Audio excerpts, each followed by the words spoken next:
To replace the battery in a cheese stone, you need to find the small notch on the right side of the stone next to the name and the button towards the bottom,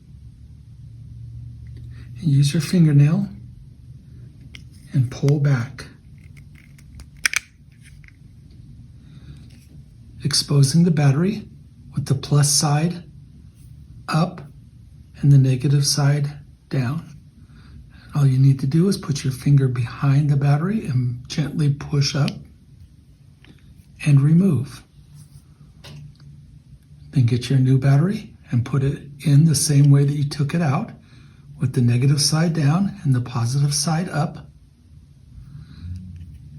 And then close it till it snaps, and you're done.